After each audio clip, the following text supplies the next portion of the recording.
Greetings, everyone, and happy Ramadan, everybody. It's that time of the month again, and it also marks I think, kind of an anniversary for us in the Soul Grinder. 15th Um, birthday. Right around there.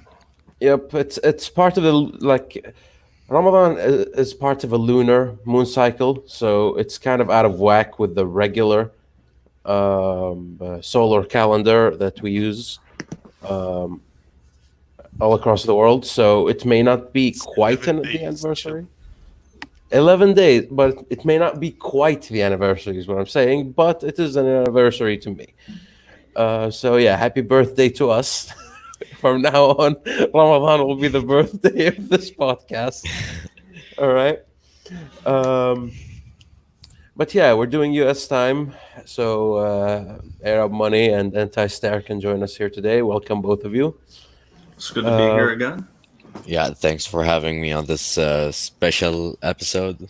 Yes, you must feel quite privileged for being on such a I high level do. show. I feel like I actually made it. So thanks for this opportunity. Uh, Before we start anything, I gotta ask this. Like, it's gonna be this is the start of every podcast at this point, which is how is COVID-19 treating everybody? So, how are things in Canada and the U.S. peoples? Phew. You know, uh, life yeah, goes go on. ahead. Life goes on. Still going to work. Still going to work 5 days a week, getting hazard pay. Um, Most places are closed, so if I'm not working, I'm at home. Um, Anti-Star, what about you? Yeah, so I actually work in a restaurant, so I do risk my life to feed people. Uh You're huh. welcome, everyone. And Thank you. Thank you.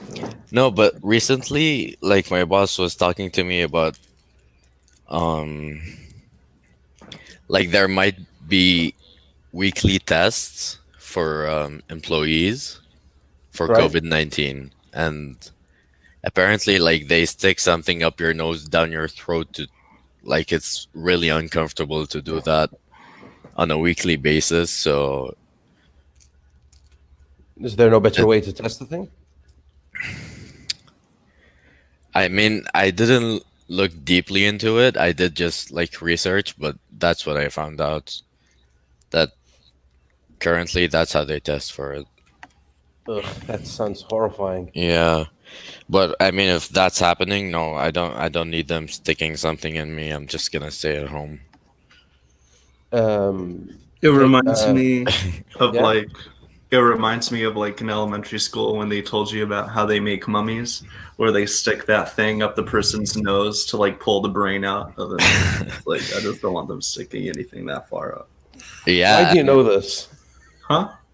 Why do you know this? What do you mean? Why do I know it? They teach it to you in elementary school. They History do. class. Yeah, history class. They stick the like they to stick suck the to suck scooper up the nose to and they suck the pull the brain. brain out of the nose. Yeah, Yeah, to make mummies. Yeah, They I pull do the not remember any of this. Huh. yeah. It's just like to preserve the body or something.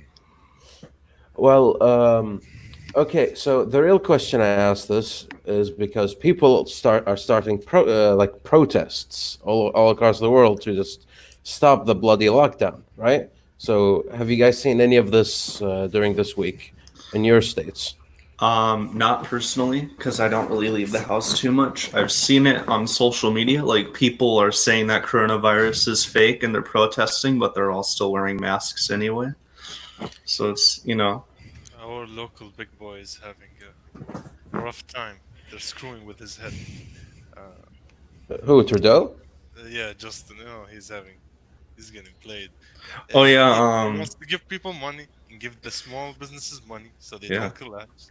And now a lot everybody of wants money. yeah. The students want money. The homeless want money. Why just not make everyone get money? He's like, no, we can't do that. And people are angry. I feel Well, bad. did he just get caught in a trap where is it like McDonald's where it's like you know, uh, where you're the reason we're fat, so give us salads. And then so they make the salad, and then the hippies go and like, you know what? Like, since you gave them the salads, we want breakfast all day. And it spirals from there, and you become from a burger joint to just everything. Oh, see, There's the this. left boys are angry that they're not getting enough money from the welfare. The right boys are angry because giving people money is working with the economy, and nobody likes it. Okay, and just what's his Justin's solution in this He case? doesn't have a solution. The guy is as confused as everyone else. No, because you can't give everybody money, but you can't not do anything either to stimulate the economy, right? All he's doing right now is like pledging billions into relief funds and whatnot, and that's about it. That's actually something that I find fascinating is that Kuwait is one of these few countries that actually are managing the virus quite effectively, and I'm not even talking about like financially speaking. Um, Kuwait's so, tiny uh, as fuck. so I Why was just they told don't manage it? I was just told this by Darkrai, right? He went to get groceries, right? Mm. And they have an appointment system where if you want to go to get groceries, you get an appointment, so you show up at that specific time, and then you go there. They check your temperature, just to just make sure that you're not sick in any way. And after they confirm that you're safe, you're allowed in. You get your groceries, and then you leave, all structured, all ordered, and it doesn't take too long. And then they have a sophisticated order of like volunteers to help throughout this process. Whoever cannot show up just gets all of their groceries delivered to them. And I find this extremely fascinating since that's compared to like any current European country on lockdown, there isn't much of that happening. So Well, what gives? I think it's very fascinating because you have cheap labor. Like the way um, you get these delivery systems very efficient, very fast, very effective. It's because you have a lot of cheap labor. That's what I think. I don't know. Like, Um, it's definitely a factor, but um, the ca- demand that's right now happening on delivery is mostly supplemented by volunteers. And here's the fascinating thing, actually. So it's amazing to me how just sex promotes everything, right? So right now, these volunteer bases are where people are showing up to like hook up and just like just whore around, basically. And that stimulated the volunteer package. A lot of people got pumped into that labor force be- because that's where you go to find girls in a lockdown. But it's working. People are getting their groceries. well, as long as people are getting their food. Um, it's always fascinating just seeing how things like happen in a lockdown, right? Just how the virus has been affecting everybody and how the process has been going left and right. And here's something I want to ask you guys as well. Have you noticed any changes around you with the people that you talked with? Because a lot of people say, like, like this is a mentality shifting epidemic. So the people who came out, who will come out of it, will be very different from the people who were before. So Yeah. have you noticed any changes within yourselves or with other people around you? Do people have more Um, perspective? I think life is still pretty normal for me. I'm pretty much still doing what I've been doing before. Um, it, Work and then just chilling at home if I'm not working. I've noticed like in public places, like if there are people outside, they're not like close to each other at all. Like you can definitely see like social distancing, especially when I was at Cub Foods the other day because I was getting some chicken for lunch. They had a system where you had to pull a tag out to get a number, like you're at the DMV. and like you're number 20, you're number 30, this, that, the other. So I was waiting in line to get my chicken for lunch, and like everyone, because they don't want you to be in a line, they want you to be spread out. So I was just waiting, and I picked a spot in the store. I was just waiting so I could get my lunch, and then you just walk up and get it and then move on. I'm not doing anything like putting hand sanitizer on all the time or wearing face masks or anything like that. Just normal hygiene. Right. What about the Yeah. people around you? Well, They're a little cautious. You see a bunch of people wearing face masks and No, no, social no. The distancing. question. Let me be clearer with the question. If you sit with your family right now, and maybe you had a rowdy family member, kind of rebellious, anti-family. There's always that one black sheep in a big family, right? Are they changed? Do they behave differently, or has the virus been just No. more of the same? The only thing is like when you get home from work, they're like, "Oh my God, wash your hands, put on hand sanitizer." Da, da, da. It's like nice to see you too. Right, right. What about you, Anti? um, well, like the biggest change I've seen is in like walkways where people just go for walks or jog or go biking. Like I've seen a big increase in the numbers of people out there, so it's a big change, really. I guess people just found time to go out because I usually walk with my dog, so it's very empty. But now it's almost always full. Huh? So the Yeah. workplaces are increased and didn't decrease because of So the I virus. so I guess like no, but like people are still keeping their distances, but people are exercising more. Hmm. Like I do find like some positive changes in it as well. Um, you do find the time to get to know your like personally know yourself and stuff. It's gonna sound cheesy because I saw that we're gonna talk about the celebrities and that feel woke during this moment. Sorry for spoiling, but No, no, it's fine. um, yeah, but like you do find the time to just have some perspective, and I did like find some positive side from all of this experience. Because here's the thing: usually, people aren't alone with themselves as often Yep, before this virus, right?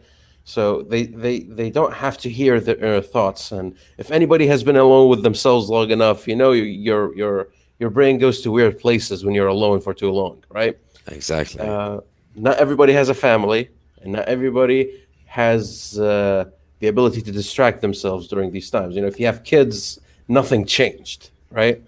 If you have, like, my sister has a 3-year-old and like a 6-month old right now, and her life is the same. Just headache after headache, trying to manage these kids and make sure that they don't fall on their face too often, right? But somebody without kids and without any particular close family, they would right now be at their house alone, possibly working, possibly unemployed, alone with their thoughts. And that's an odd feeling to have. And there is no way to escape it this time. You can't go to a party. You can't call a friend and go watch a movie. You have to think. You have to reach those inner thoughts. You have to sit on that bed right there and uh, get played with, because that's what your brain does. It plays with you, right? So if you haven't done that before, if that didn't happen to you or you didn't let it happen to you, it can get pretty stressful and it can change people. And again, that's something we've seen in celebrities, as Antistar says. A lot of people are tweeting weird things. A lot of celebrities are getting themselves caught in like Twitter backlash and trouble and drama because they're getting claustrophobic in their own house. There's Yeah, no attention. it's not And always a positive change. oh yes, definitely. Yeah. Um, it will test people. Like that's what this quarantine will do, because it's not the virus that's right now affecting people. The virus isn't particularly dangerous as a virus. It's the measures we have to take to protect the more vulnerable members of society are what's going to affect us. It's the boredom. Yep. And boredom is a dangerous thing. Boredom has been a thing I've been studying basically for a long time, and I argue that boredom is more dangerous than any disease. It can get you to places and get you to do things that you never thought you were capable of, things that aren't particularly good. Look at teenagers when they're bored, what they do when they're bored. And teenagers can be Fire very mean. challenge. Anything. They'll do anything. They'll start daring each other. You get a very particular bored lady in her teens. She can start messing with people's lives. That can start a chain event. You get a very particular violent individual that is bored. They want to see how far they can take it. Next thing you know, they're in jail. And those people have no regards for consequence because boredom is the worst thing ever to them. Any form of excitement is desirable. Hey, that's why people are volunteering these days, right? Because they just want to get out and just do something. It's not out of the goodness of their hearts. It's just out of the need to do something. And that's relevant. Gandhi man, COVID is deadlier, but it's less permanent. The damage is less permanent, is what I'm trying to argue here. And then there's going to be the economic effects as well, Oh, which yes. we've already discussed quite a bit. Yeah, we've already covered like how the economy will go. But yeah, have you guys been keeping up with the celebrities? Out of curiosity, do you know any names? No. Honestly, you don't see much of that if you're just on Facebook. That's more Instagram, Twitter stuff. What about YouTube? Because a lot of YouTube and Twitch celebrities are kind of being. YouTube is only if you like that's only if you're someone that just like watches video after video in trending and recommended. I don't really watch anything in trending or recommended. I mean, fair enough. I mean, there's thumbnails, and like you'll scroll through videos and see thumbnails and things like that, and then you're like, oh, that's happening. But like, I won't watch the video or anything like that. But you'll see articles and videos as you pass through them, thumbnails. Right. Yeah. Well, since Like one this thing I know about is like on the quarantine lives on Instagram. That's like the one thing. The big quarantine radios. Yeah, Anti? Yeah, well, I have done some research. I'm usually like really not into this. Like, I'm not on any of the social medias, but I did find some funny videos and stuff. There's this celebrity called Gal Gadot. I'm not sure Wonder if I'm Woman. pronouncing that right. Do you guys know her or something? Yeah, she's the Wonder Woman lady. Oh, okay. Well, her and 20 other musicians and actors, like some very random, like they're not very related in any way. Right. Like, they made the video singing the song Imagine by John Legend. Oh, right. Yeah, right. but and like it's everyone is saying a word or a section of the song, and it's it's the cringiest piece of. yeah, like Yeah. it didn't sound anything like anywhere good at all, and No, it was here's- like to help the world. This is what Here's happens. Here's the funny part. Right? This song. Imagine an epidemic that particularly targets old people and people with health disabilities, and the way you want to help them and give them hope is saying, "Imagine there is no heaven."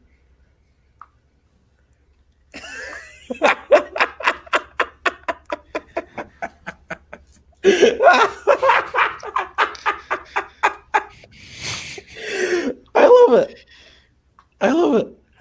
Just like Imagine there's no war, there's no wealth, there's no good and no bad and no whatever, and everybody's so into it, and all of them are just horribly singing this song in different installments, and some poor person had to edit the whole thing, and There's such a thing as too much free time. um, it's just it's like any call for attention, right? Because that's what it is. It's virtue signaling, right? Because they sing that song and post it, and imagine that people are listening to it, and like somebody's listening to it and going like this, you know. My day was just made brighter by this. Thank you. That's the reaction that they imagine that song or that like act entails.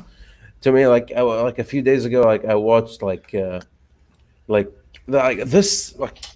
these videos keep popping up, people singing there was a particular video in Great Britain where they have like a compilation same way, you know, people say different words on different times, and it's like a bunch of immigrants that work with the NHS, the National Health Service of Great Britain, saying basically, see, the epidemic came and we're helping, we're awesome, root for us, and everybody says, and we're not.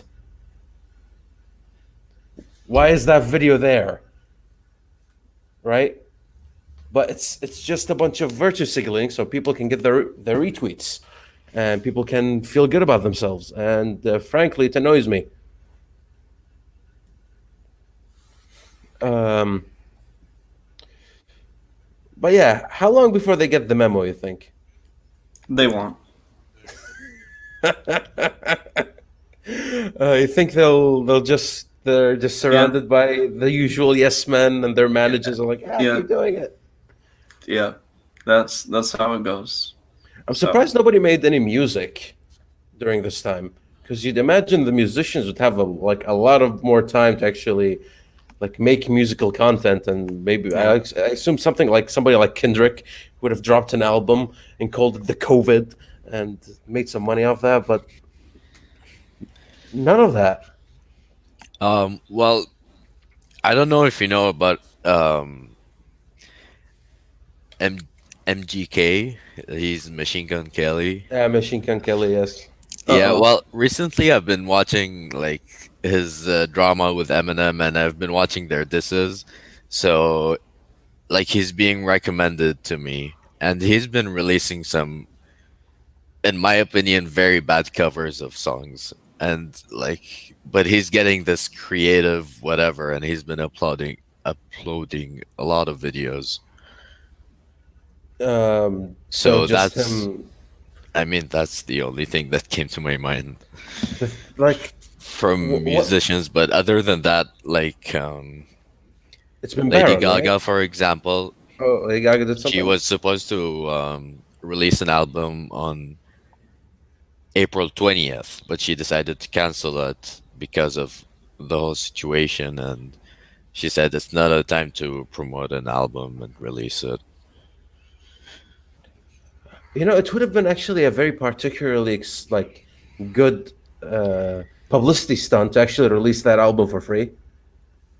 Oh, that would, I would have agree. And honestly, even if she released it normally, I think it would have been a good thing to help people just get their minds off of this situation. Like, it doesn't have to be all crying and sad.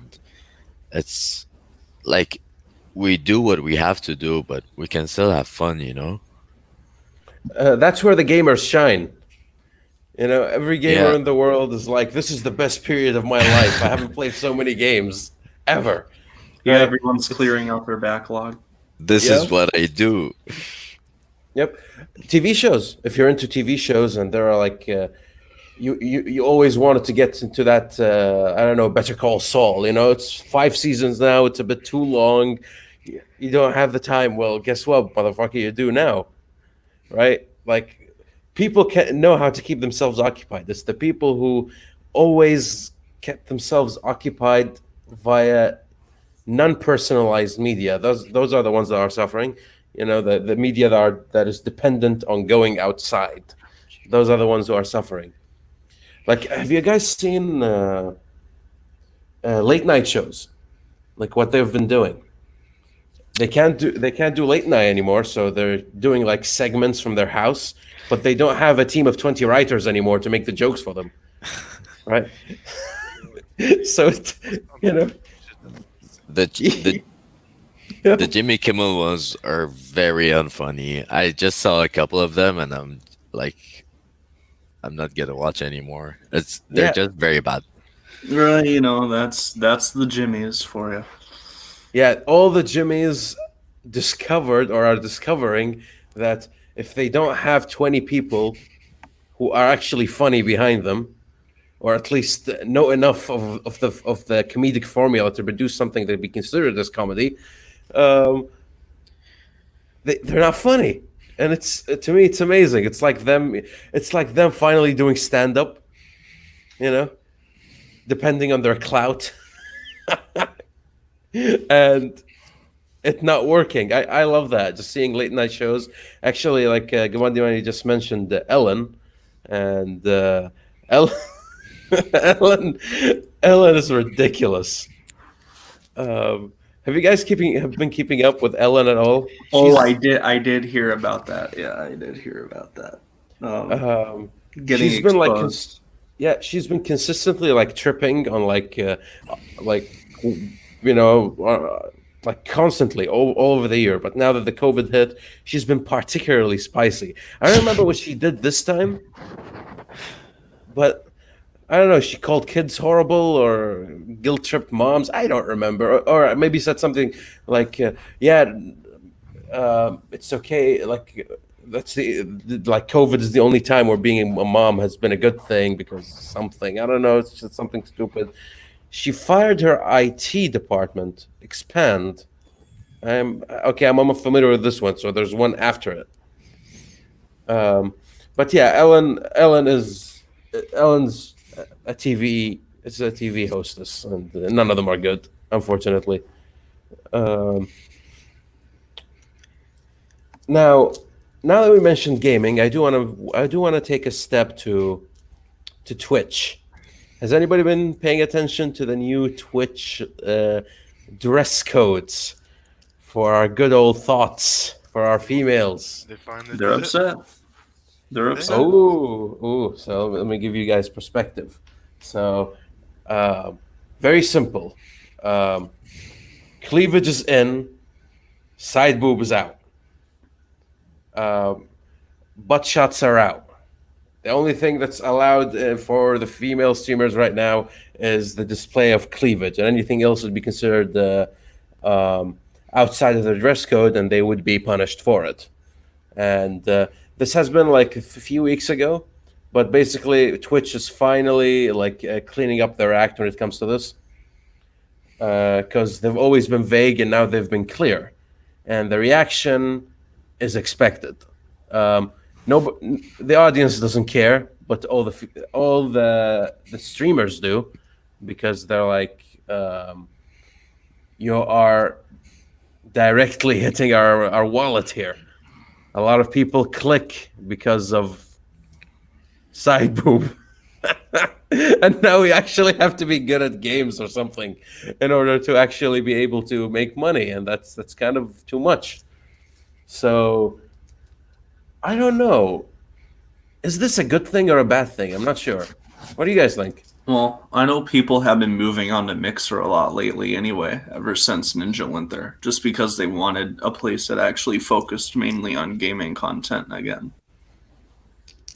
And But Mixer was delivering that. Mixer is nowhere close to Twitch at the moment when it comes to to revenue. Ninja can afford it, but not somebody like you and me, if they want to enter the streaming world, it's their odds are probably better at Twitch than on Mixer, at least to get some semblance of popularity. But again, we're not talking about us regular gaming streamers. We're talking about the thoughts. So Is this do you guys are you guys in support of the new dress code or against the dress code to make it simpler? I don't like. I mean, I support it. It's not like they're banning everything.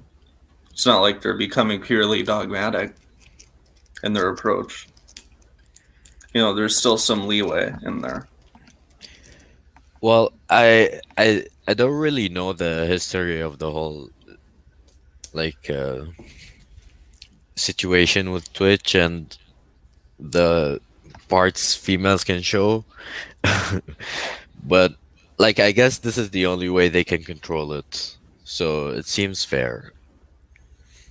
Like I personally don't like it I don't like it. because yeah, Asha, what do you have?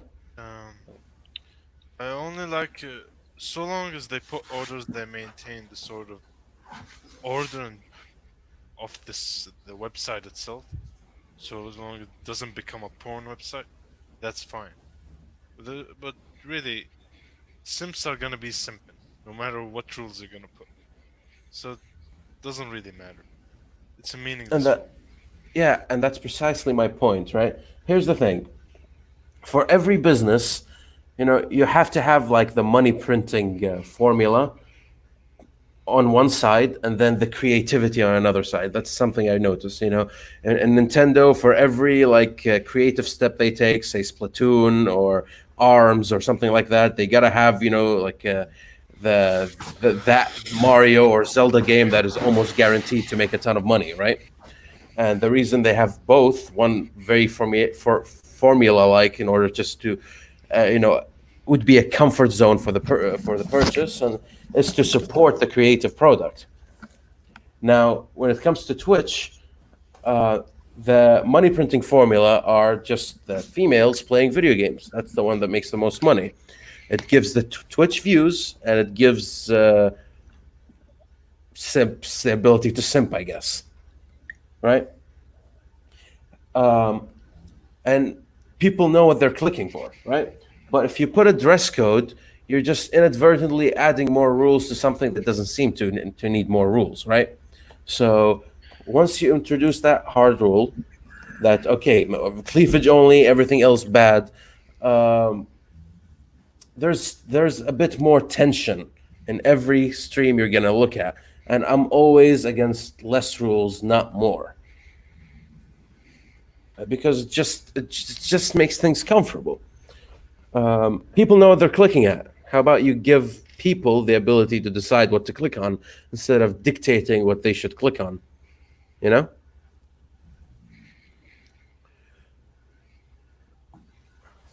True, but you also have to maintain the overall focus of the site too. The focus is on live streaming right now. It's not just video games. You can live stream painting, you can live stream talking, which is called podcast, but for some reason they don't call it podcast there. They call it just chatting. And people would come in. It is a streaming website and not particularly video game streaming website anymore. And I find that a healthy transition. Wouldn't you say so? Yeah. The overall state of the website is okay. Um, Generally, the administration of the website tends to fuck up constantly, um, but it's still keeping up its steam. And people are being creative and whatnot. That's carrying the whole website. That's why Mixer, okay, that's good.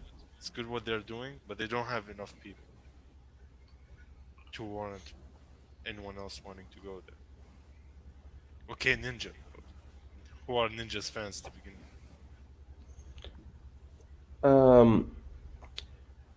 I don't know much about Mixer. I know initially when I wanted to transition from Google Hangouts for this podcast, once Google Hangouts stopped being a thing, we looked at multiple streaming platforms: Twitch, Mixer, whatever form, but or whatever the site that PewDiePie subscribed to for a while. I forget its name. Um, And we looked into all of them, and we ultimately focused on, or decided on YouTube, to just focus on YouTube. And the main reason we did that is because none of these platforms seemed welcoming enough for us as upstart podcasters. They're all a bit, during that time, they were all focused on like live streaming video games. And they had, like, like a small section for the rejects who want to do anything else. And you guys won't be you won't be paying too much attention to that. So we ultimately decided to stay on YouTube, where it's just where you can broadcast yourself, right? Mhm. No, Gawandi man, we're not using Zoom. We're using a platform called StreamYard, and I never considered Zoom, and I'm not familiar with it. I know a lot of people are using it for like conferences and stuff like that. I don't know its streamability. I know StreamYard has been treating me well so far. But yeah, moving on from this to YouTube. Have you guys been getting those stupid ass ads that have been pissing me off, or is it just me?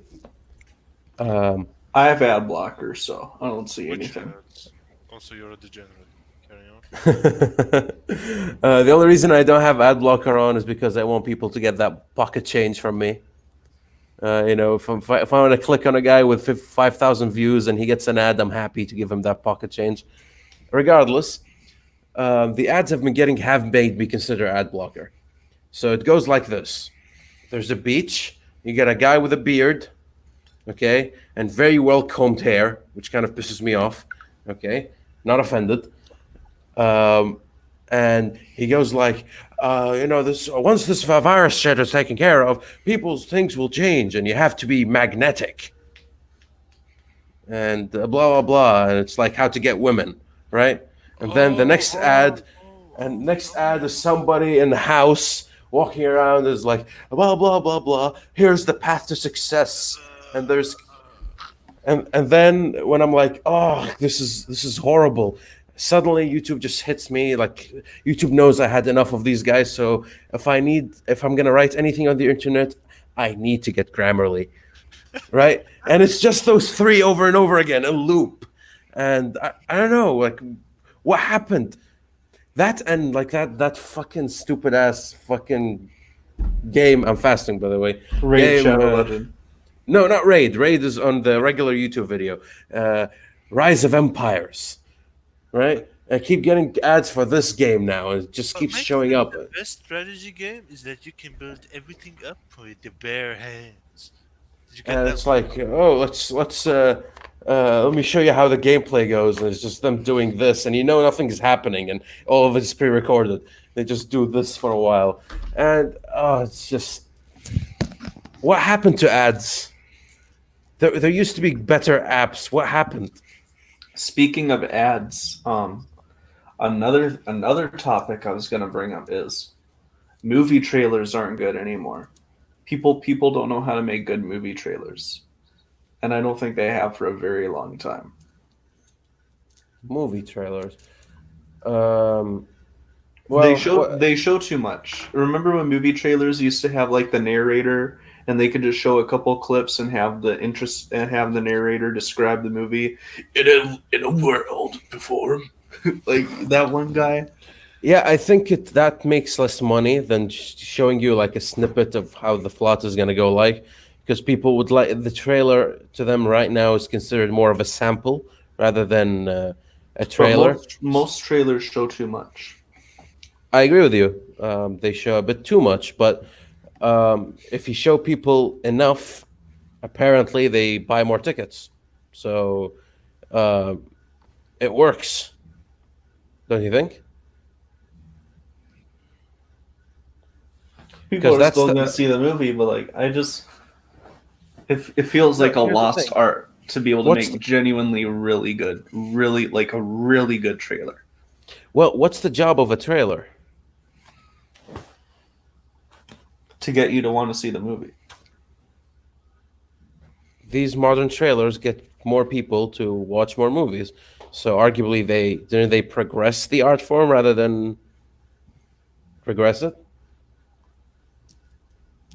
I think it has more to do with social media than the actual trailers themselves. People talking about the movie and hyping each other up and things of that Oh nature. no, anybody who has ever done any form of advertisement will tell you the importance of having your face everywhere so people can know you exist, because that's the difficult part, getting you to know you exist.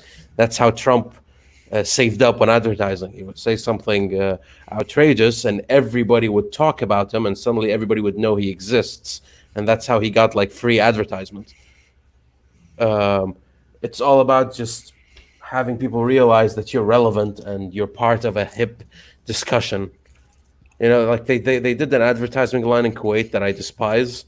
I don't think anybody has been exposed to it. Here it goes. So what they do is they make a single line with a question, right? And they have it flooded everywhere in Kuwait, right? Any street you go to, any like sign you see, it's that sign. And they never say anything. They don't put a hashtag, they don't put anything. They just put that word. And so everybody just It's freaks out and it's like, what's up with this stupid thing? And it's then kind two of like weeks the later, yeah? it's it's it's kind of like the got milk signs that you would see in like public schools, especially elementary schools, like got milk question mark because they want kids to drink milk. It gets people talking, and then they realize, okay, it's an ad for this company, and eventually it was a clothing brand or something, right? And it wasn't that big of a deal, but because people kept talking about it and people really wanted to know the answer, when the answer came out, everybody knows now that this thing is part of the relevant conversation, and I assume they made a ton of money from those ads. Um, so the point of ads is to generate attention and generate um, just appearing, you know, and yeah, they've been they've been overly successful so far. If you want to make a compilation, an artistic compilation of a creative work, just do AMVs, you know, classic YouTube days. That's way better than any trailer I've watched anyway. You know, you get that Linkin Park song, dun, dun, dun, dun, and then having one character who's emo just fucking going through a series of troubles in compilation form. What, am I alone here? Did nobody fucking watch these AMVs?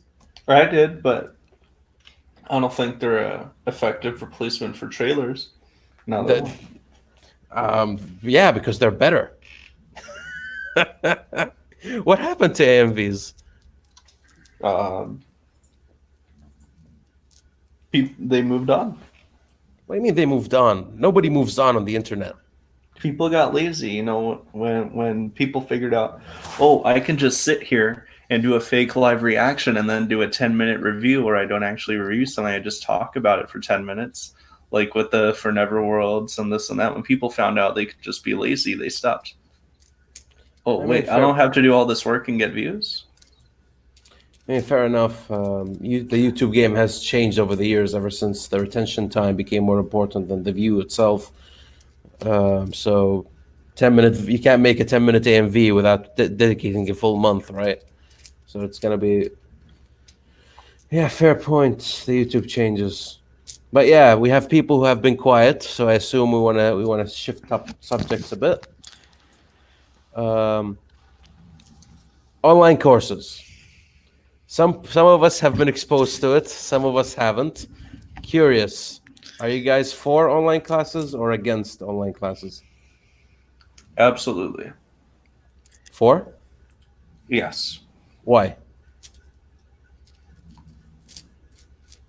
Because it's better than paying thousands of dollars just to go to some boring lectures when you're going to do most of the work on your own anyway. But Like how do you get tested on it online?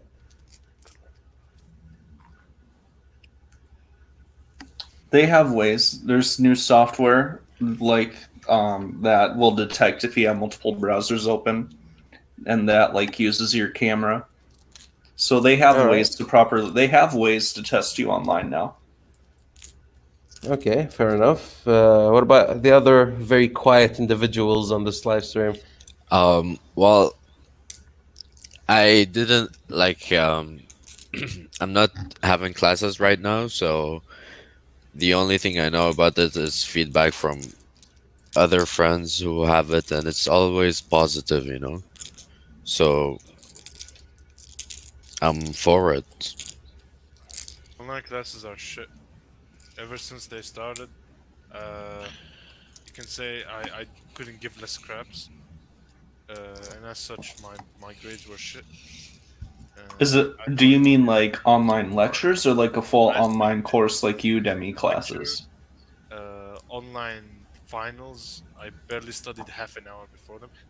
I can't take them seriously. I can't give a shit when things are when I things are think we online. have to consider the format too, though, Yasha. Like the online classes I've taken were on Udemy, and they're very good. Like I found these really good math classes on Udemy, and it's I like need it's the environment to be right. Otherwise, I'm not gonna. the I'm not college gonna use it. experience. It's No, not the same. here's the thing, right? And Yasha, can you move closer to your mic because you seem far away? That one. Um, Here's the thing, right? When it comes to online classes, and those do include You're paying for structure. You're paying for structure to answer that question. You're paying for um, someone to provide you with structure and a schedule, so to speak. no. Here's the thing. Um, Somebody like Yasha, and a lot of people are like him. Um, they learn via context more than the information itself. So if you want to learn how to draw, there's a reason drawing seminars are preferred to online drawing courses. Not for most, or not for some, but for a lot of people, going to the seminar makes more sense because the presence and the atmosphere is part of the learning experience. The movement, as you said, the schedule, the structure, right? To others who just want to get the bloody information, and would like it in any form or any shape they can, just consuming it at home, it's very different, right? But I think Yash is a bit too hard on online courses, mainly because he experienced online courses in the middle of a semester. Is that true? Yeah, I mean, I've taken online courses. What did I should do them? They were okay.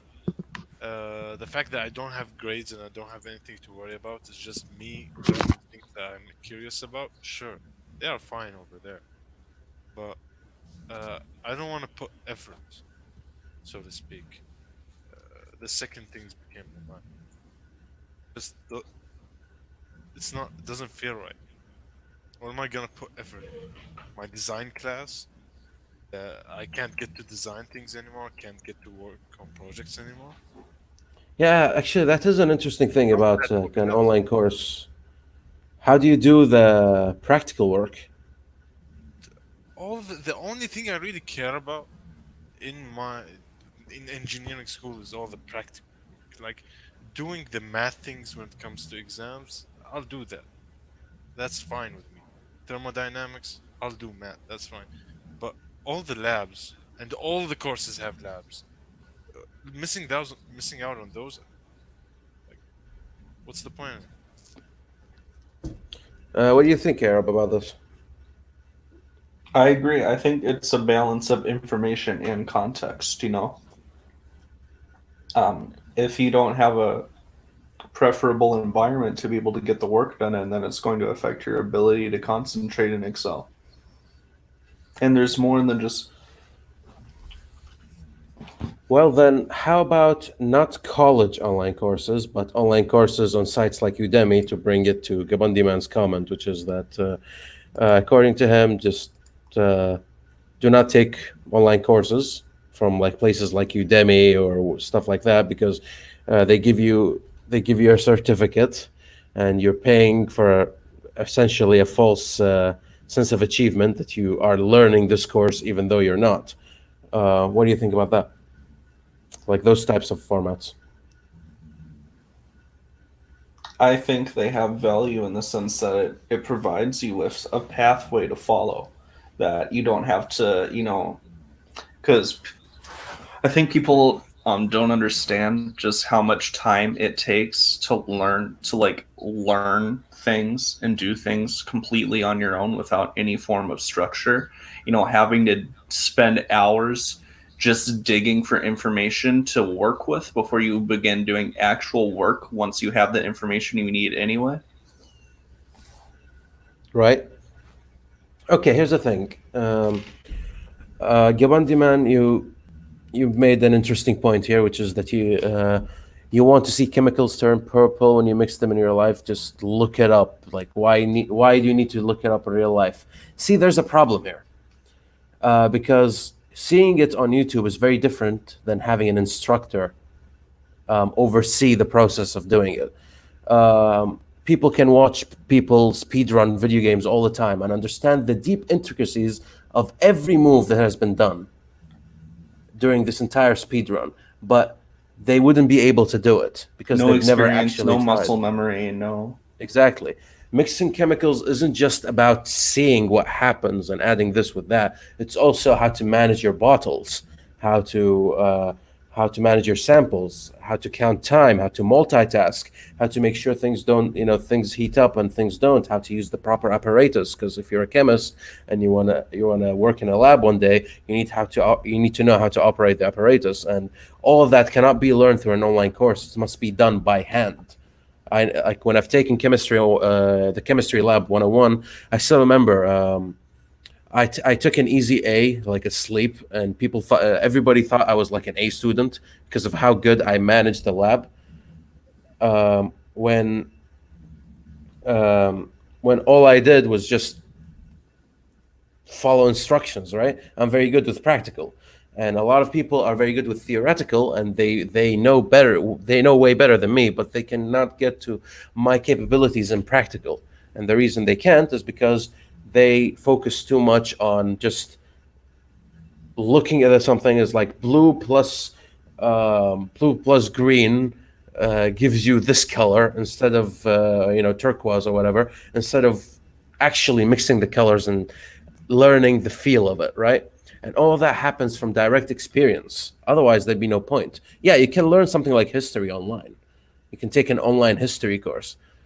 But if you want to know a delicate difference between the Kipchak Turks and the Seljuk Turks, and that's not part of the lecture, and you ask the instructor has the experience to give you the filter quickly instead of you having to look up both Kipchak and Seljuk, or worse, thinking they're the same thing and therefore just passing on the information that way.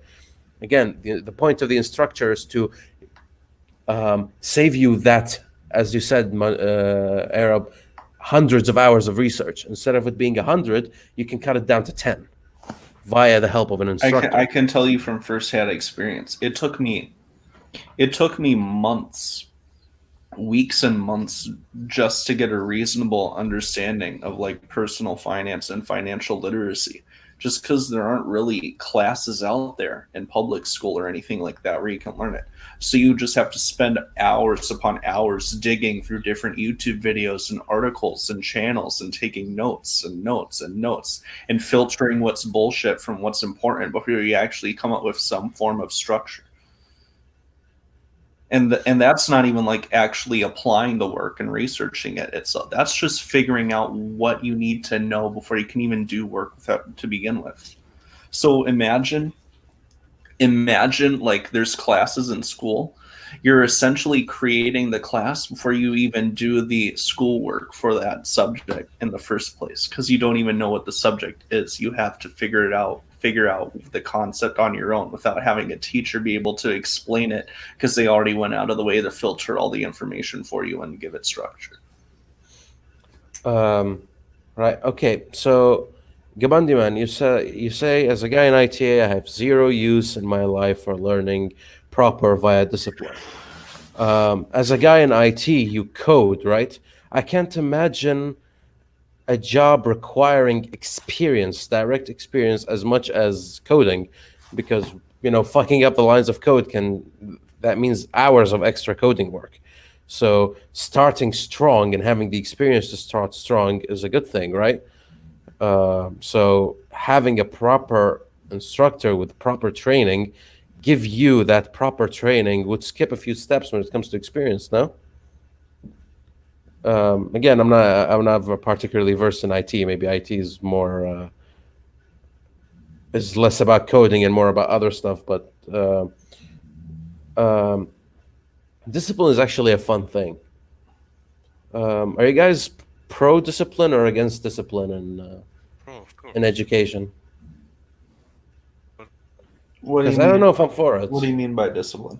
what are you against? Having your educational format heavy on discipline um, and just basically training the person to become a machine of learning rather than having them like properly explore and learn via that way. I think it's balanced. There needs to be structure, but life is order and chaos. So if you focus too much on order and having rigid structure and rigid discipline, a little bit of chaos will easily crumble all of that. I don't know if that's the right balance though, especially for certain subjects. Um, Say you have something like I don't know, engineering, right? Mhm. If you don't take risks as an engineer and um, directly be open to making a mistake and being wrong, it's very hard to actually learn, right? On the same, so if you stick to the same disciplined, very systematic way that engineering has been taught these days, you can't exactly be an engineer. You're just kind of like an engineering a major. You know the difference, right? Having a major in something doesn't particularly mean that you have the identity of the thing you're pursuing. I think the To me, problem is that yeah. as an engineer, when you get a career and you're just working on other people's projects, so it doesn't really feel like you're doing engineering because you yourself aren't engineering anything. You're working as a team and just doing a little bit of this and a little bit of that here and there. So it doesn't feel like and the whole engineering process. You don't feel like you're engineering. You feel like you're just Um, this job that's part of. no, here's the thing. I argue, like, I don't call myself an engineer, to be frank. Okay, if somebody tells me, "Are you an engineer?" If I'm not bantering at the moment, um, I would tell you I'm not an engineer. And the reason I tell you I'm not an engineer because that's not how I was trained. I have an engineering degree, and I can talk to you about engineering things. But am I engineer proper? I don't think so. I don't think I've earned that yet. However, what I would tell you is every time I've gotten a subject where the emphasis was on design and the emphasis was on creating a project and managing the project and making sure the project is good and solving a problem that is ambiguous and it's up to me to solve it and no one else, and there's no predetermined way of doing it, I have to actually do the research, I've always gotten an A. And if I didn't, it wasn't my fault. I didn't have a good team. And the reason that was the case is because I argue that I've learned out of my engineering career the right way to engineer, and the right way to engineer is to approach it in a problem-solving way. And like most of your things that you're going to do in your engineering life is about problem solving, right? That is what the discipline is in the end. Like There's a problem, engineer a solution. Yep, if a doctor wants to be cute while he's teaching, is like, what is engineering? Technically, your mom is an engineer because cooking is kind of like engineering, and it's all about solving problems and that stupid stuff. The reason, the reason that's accurate but kind of cheeky is because, well, it's just about problem solving, and it's about problem solving in a scientific way. That's all what engineering ends up to be, right? So again, discipline is not required as much as the ability to solve problems.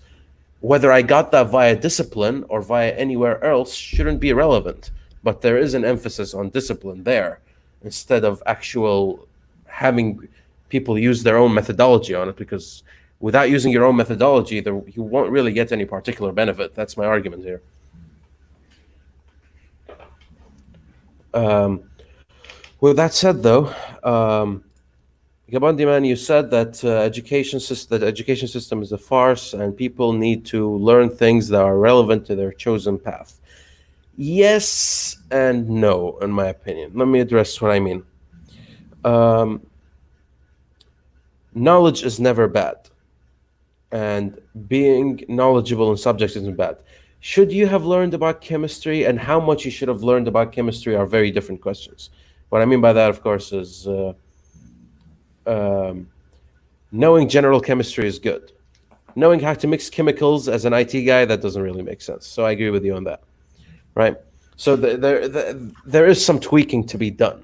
But saying that the education system is a farce, um, I want to approach this carefully, right? Because it can easily turn into democracy is the worst form of government except for all the rest. So the education system is the worst form of education system except for all the rest, right? And I have to be very careful here because um, the only system, the education system, is working is because of its reproducibility, right? You can mass test a large number of people in a very large scale and roughly get an estimate on their academic capabilities and determine their success based on that, right? We wouldn't, any other form of education that we have would be so inefficient compared to the one we have right now. Is it good? I think it's horrifying, our current education system. I think there's a lot that needs to be upgraded. But I understand why it's not. And the main reason is that quantity of people. You want, a certain number of people have to enter the workforce as a lot of people are exiting the workforce. And you want to maintain that ratio. And it's frankly horrendous. And I pity every education, like any guy on the top layer of the education sectors in the world, especially public education, because it is one of the most thankless jobs I've ever looked at. How to educate a population, that has to be the most difficult job to figure out. I argue it's worse than actually running a country. What do you guys think about that? Like a principal or superintendent of a school district? Bigger, go bigger. Ministry of Education type of thing. Mm. Um, Well, I mean, we can see the effects every day of lack of education, Ignorance. no. Okay, Yasha, let's hear you first before I start rambling. What about deans and professors? Well, like professors, fuck them. All right, but deans have a thankless job as well because they have to mediate between student and professor, and they don't know how, right? Um, Why do you need a dean for handling things between professors and students? It's not like public school where it's just the teachers interacting with the students direct. think of the dean like the principal. If a student and a teacher get in cahoots, who resolves this issue? Oh yeah, the principal. Yeah, so the dean would be something like that. But here's the thing. In Kuwait, and Yasha have been a part of this for a while, so you can gain reference on this. They switched the education systems, and they keep changing the minister of education multiple times, right? And here's the thing: education in Kuwait has been one of the most difficult subjects to handle because um, every time somebody comes with a new idea about education, you end up fucking a new generation. Like, and I'm talking a new generation, like um, 12 years, at this 12-year generation and the half generation before it and the half generation after it who are going to apply this change will all suffer the consequences of these bad decisions if they turn out to be bad. They decided to add more technology. That didn't work. They decided to take away the technology. That didn't work. They decided to add more clear curriculums. That didn't work. They started removing certain curriculums and making it a bit easier. That didn't work. They decided to make it more difficult. That didn't work. And they don't really know how to properly crack this education formula. The end is to produce a functional human being. But there is no real capability to do so. And Gamandiman, I see in the comments saying Finland. And okay, Finland's education system is great. But the main reason it's great is because there's no homework, not no exams. There's no homework. And when you get an exam and you fail it, you can take that, you can repeat that exam like 2-3 times during the course until you get it right. So emphasis on actually enjoying your time, doing your learning when you have to, doing the exams when you have to. But Finland's model is basically have children have childhoods instead of flooding them with work. That's the anti-US system. The US system is where it's like they love puking out homework. The Europeans are less emphasis on homeworks, more emphasis on exams. Something like the British do that, and Finland is mainly focused on giving the children the ability to have fun, and they realized if they have fun, then they'll be willing to learn. Whether that's applicable outside of Finland remains to be seen, but they have, like, the numbers don't lie, they have the best education system. But does it work in other places? Would it work in Kuwait? I don't think it'll work in Kuwait. I don't think it works you need people, a culture for that. And Finland kind of have the proper culture for it. And again, this question has been bugging me for a long time, how to actually mess with the education system. What's a proper educational platform? What's a proper educational curriculum? How to properly educate people? I know 1,000 ways on how it can go wrong, but I have no way of making it go right. Any thoughts on that?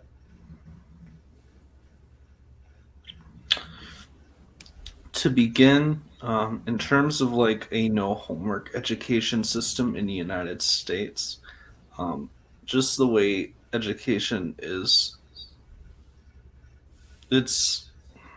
I forgot my point.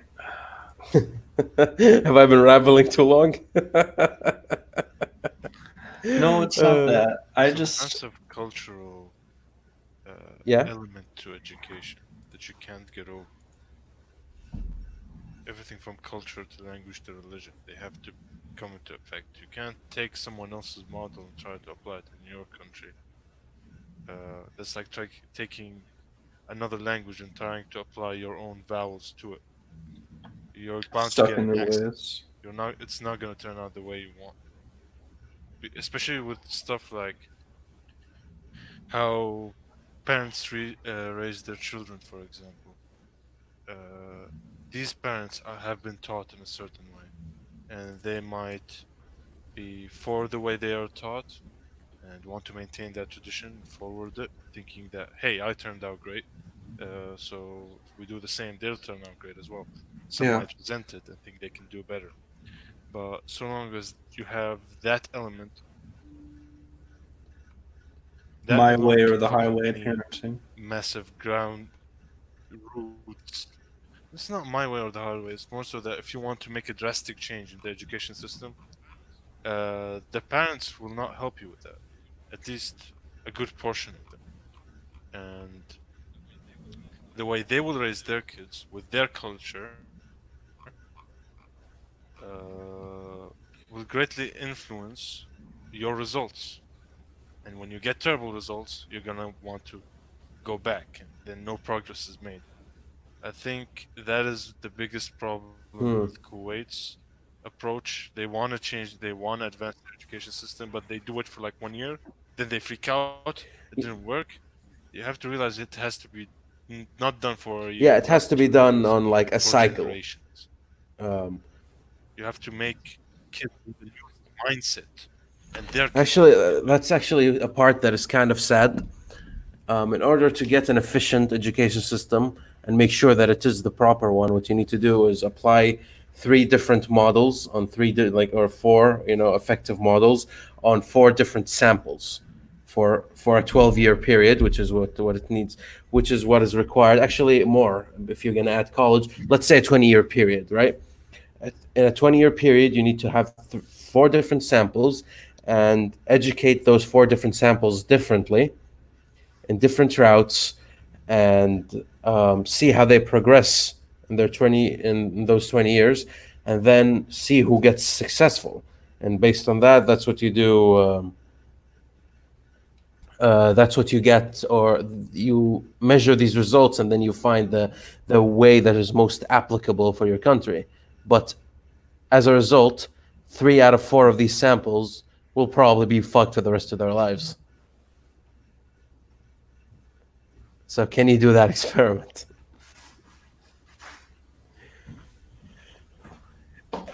It's a very, very difficult subject.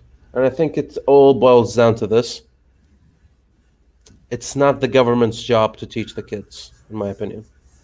I think it's the parents' job to teach the kids, and the parents should be educated on how to educate their kids better in the direction they're supposed to go. It is the government's job to teach the kids and the parents. You can't have one without the other. That's what tax dollars is for. Let me clarify. I'm not saying the government should not provide the means of education. What I'm saying is, kids don't learn real life lessons from school as much as they learn from what they get exposed of at home. If you have an unhealthy household, chances are you're gonna end up being an unhealthy individual. And if you end up being healthy, that's a matter of your own personal achievement. You know, something you can claim to have survived, type of thing, right? It starts with the family, and I'm always about giving the individual more responsibility and not the government, right? So we've talked about horrible parenting over the course of this podcast. Having a bad Have we? school, more or less, in different podcasts. We've covered it. Oh I yeah. covered it with Louis a couple of times. But regardless, what would you rather have? A bad household with horrible parent who teaches you bad habits, or a bad school? What would affect your life more? Bad school. Bad house. Guaranteed. Okay, two different results. Guaranteed. Let's. I see what the point that Trillian is trying to make. And it's Um, straightforward. You can get bullied at school. You can get terrible education. You can hate your friend, hate your classmates, hate your teachers, hate your guts for going there. But you're not gonna stay there. You can change schools. You can't change family. Family is what you go to after school, right? If your own home is not an environment that can better grow you, nurture you, no one else is gonna do that. No It, matter it, how good your teachers are. it is life's greatest gift and curse, and and it look sticks what with you happens. your whole life. Yeah, and look what happens when you don't have a good family or a good father or mother figure to take care of you. Usually, a lot of kids start looking for father figures and mother figures elsewhere, mostly father figures. That's, for example, like whenever they're doing a study in the U.S. about like why um, the African American population is more likely to join gangs and go to jail and do crime and all that, is because basically they've whittled it down to them not having dads, and the reason they didn't have dads wasn't because of the memes, the leave memes, but rather because a lot of the dads um, got jailed for fair or unfair reasons way back in the 70s. So there has been a lacking of a father figure in their lives, and so they pursued that fatherhood via like going to like gangs and The people who decided to make their father figure a coach, a basketball coach, for example, ended up going to the NBA. But it's just a matter of circumstance. What the kid associated with fatherhood immediately becomes the father unit, and then it will be pursued one way or the other. So You it's just better to reminded have me of my point. Okay, go ahead. So it leads into what you're talking about, but it also leads into what I'm about to talk about. So, like, one of the reasons that that situation happened in the United States with fatherless homes in that community was because a lot of them became jobless because of the deindustrialization of many job sectors throughout the United States, especially the automotive sector. Right. A lot of jobs during that time are being sent overseas to China. Factory jobs, automotive jobs, things of that nature. So that's a lot of people without work. And then crack gets introduced at the same time. And if you have a bunch of Yeah. people who don't have a job now, They'll do because they crack. all Yeah. got shipped to China and they can't get a job, and then their family looks down on them because they can't get a job because all the jobs are shipped to China, and then one thing leads to another. But one thing that what I was going to say too was just overall the removal of vocational programs from public schools, things to teach you how to be a painter, a carpenter, a wood crafter, an electrician, a plumber, etc. Completely removing those and telling people the only way to become successful is to focus purely on academics for 12 years plus another 4 or 5 years after school to get a degree. So that's one thing too, is focusing too much purely on academia and not any and less vocational, Yeah, less less practical. emphasis on vocational work. Right, right. Um, So trades. I'm wondering if anything similar has happened in Kuwait. Is there, because you said people look down on vocational work if you're not an engineer, a doctor, lawyer. yeah, basically, the schools got regulated to being fully automatic to the point where calculus up to calculus B is taught as part of high school curriculum because they want you to get that head start. Basically, they'll re-teach you that in English and in high school or in college, but they'll teach you initially in high school at least a decent amount of it. And um, That's great. there is less focus on actual like painting and crafting work and stuff like that, which That's- I find to be a shame because I had a lot of fun. Like I had one like painting course, and for my year we were particularly lucky because the way they do painting in Kuwait is they do um, they choose a theme, say brush painting, and they're like, okay, whoever is part of the painting class this year will just do brush painting, right? And I was lucky enough to be dealt a course where it's about clay, molding clay, and man, that course was fucking fun. Um, I remember when we used to shape clay in elementary school, and then they'd put your stuff in the kiln for a week, and then yeah, you'd get it back and be able to take your clay project home and show your parents dude, the clay pot. I still argue that in a different timeline, I would have probably been a potter because I just love that fucking thing so much. Just messing with the clay, shaping it, making it form, seeing it appear out of nowhere. I didn't get quite there. Like we mainly did like pots. We did some shapes via different methods of clay shaping, but I can definitely see myself extending to pottery. And I'm there's just there's a magic to working with your hands, high and my school was hands ass. love it. High school sucked compared to elementary and middle school. Well, I had my clay course in high school, so to me, high school is awesome. I think In that aspect. it was the classes I chose in high school. Like you're just pressured by everybody to like take all the honors classes and this and that and try to get scholarship but it's Yeah, like then you get overworked and then you just don't do good in any of the classes because you don't know how to manage time. oh, here's let me tell you my experience in high school.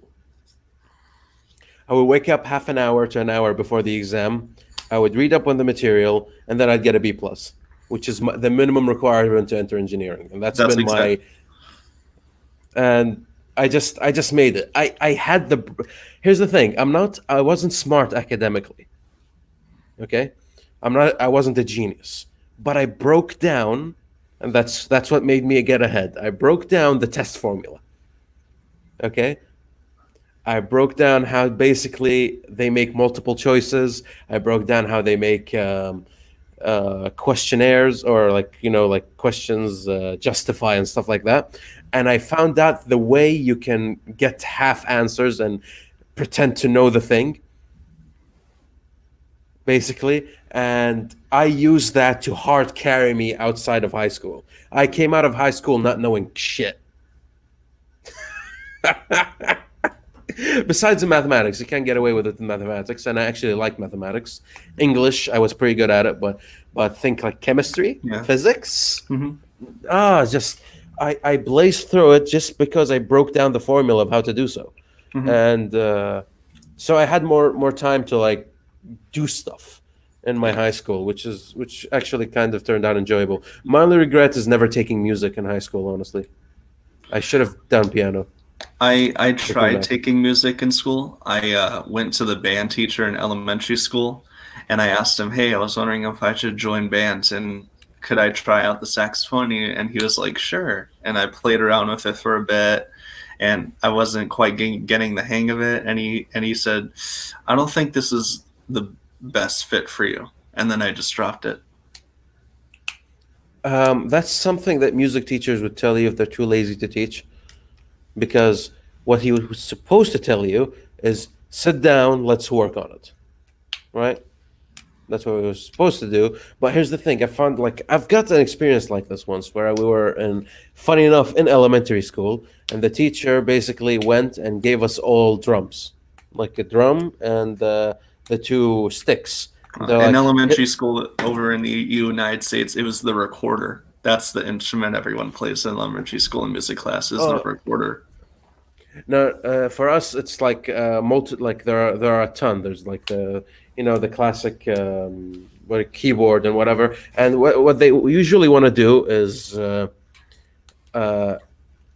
for us when we start our school, there's always like we assemble in like the hall, and we have to like salute the flag and stuff like that.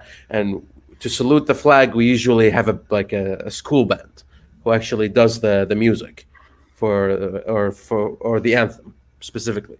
So the school was short on drums, so all the music instructors were scouting for talent, right? So they can give them the drums. And what they did was they gave everybody the sticks, and they're like, okay, hit the drum, right?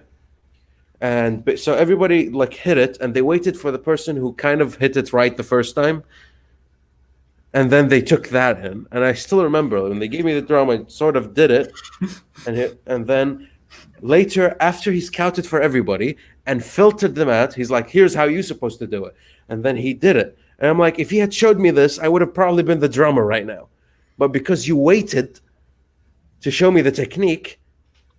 They're looking for those with talent. Yeah, I'm like, there is don't no need to be talent told. here. I need the technique. You think Mozart or whatever his name, Beethoven and all. yeah, Beethoven, when he came, he sort of suddenly hit the piano, and he's like, was suddenly understood scales and was playing with scales. No, first time was always like tin, tin, tin. Oh wait, tin, no, tin, tin, tin, and then suddenly, you make the tunes. But there is like a movement. You're basically going by chance whether somebody got it or not, or more specifically, maybe he's looking for somebody who's already knows it, in which he should have said, "I wouldn't have bothered." And I still carry that grudge to this day. That he didn't teach me how to do it first. Uh, um, huh. Come on, man. That's final exams of high school. The principal came to the hall and told us to be quiet when we cheat. They wanted us to finish because we were the last wave of the old education system. Yeah, that's a prevalent problem in the Kuwaiti education system, is because there is a cheating culture in Kuwait, and a very prevalent one at that, like a very popular, powerful, technologically advanced one. You know, it, like if you guys cheat in the US, you've probably like stole our 3-year-old techniques now on how to cheat. And that's one of the things that have been crippling education in Kuwait and producing a population. My heart is too small to handle the amount of stupidity. We're not quite US level though, which is odd, considering. Mhm. Because maybe because we're smaller, the US is too big not to have too many stupid people. No offense. Um, Well, I think all countries have like similar ratios of people. It's just like it's funny whenever people talk about China, like, oh, China has a lot of this group of people. China has a lot of this group of people and that group of people, and it's like China just has a lot of people. It's like whenever you write articles about China has a lot of this group of people compared to other countries. So China just has a lot of people. I'm pretty sure whatever group is there, there's going to be a lot of people for that group. yeah, give it 2 years. Bernie will start praising China's education system. Don't worry about that. It's nice to cherry pick when it comes to China. China. Oh yeah, it seems like we're close to World War III again. Have you guys been keeping up? Let that be the final topic. Kim Jong Un is sick. Yeah, Kim Jong Un is sick. U.S. cruise ships are moving in the Indo-China Sea, and the Chinese are like, they are weak.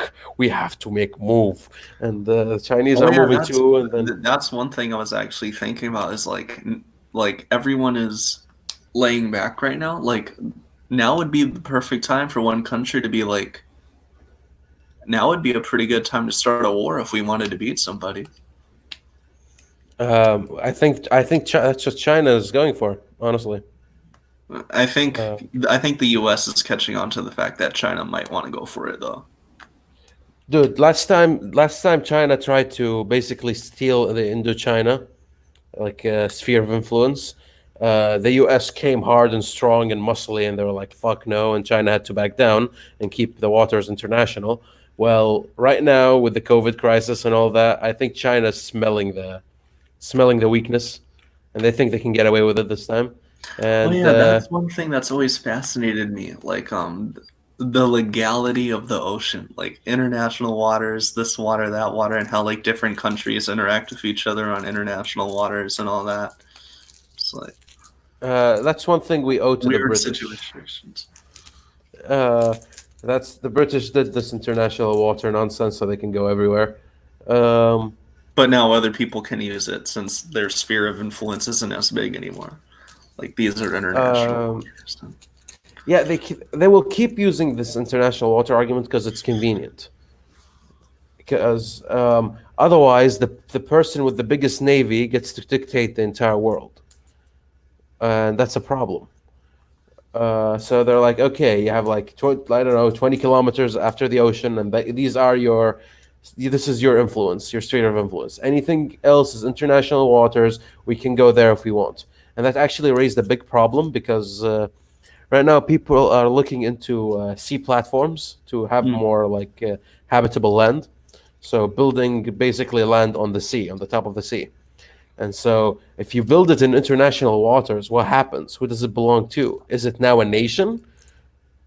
Who's in charge of it? And if they're in charge of it, how come it's not this other country? Because it is international waters. What gives? If it is within national waters, and this national water belongs to this country, do they now have an extended national water zone? Because right now this is the point of land. What happens? What's going on here? It's a very big mess that's been going on. Like, it's funny how much of this is invisible. Um, Abstract. um, Gabandi man, you say wars won't be fought like World War II. Economic warfare is the new style. Economic warfare has been happening since the beginning of time, since Babylon and Assyria decided to be adversaries in trade. I think what you're referring to is proxy warfare. That's the new thing. That's the new format. Um, uh, using local elements to fight your wars for you, and pretending that your nation isn't at war, because if you're at war, then that justifies using the nuclear bomb, and if you just say we're not at war, uh, as the case was with the Korean War, that the U.S. was getting in with China. We're not really at war. We just have 20,000 troops attacking each other, but we're not really at war. And the reason that you don't want to say the word war is so the nuclear option is never an option. Um, um, but yeah, The Cold with War that, popularized it. yeah, I think the fact that we survived the Cold War is particularly a fascinating thing. And the fact that right now the nuclear problem is no longer as prevalent as it used to be, I think that's a topic for another day. That's something we're going to discuss at a certain point. With that said, I do have to wrap this up. Closing remarks, everybody? Thanks for watching. It was an interesting discussion. Uh, Let's do this again. Yasha?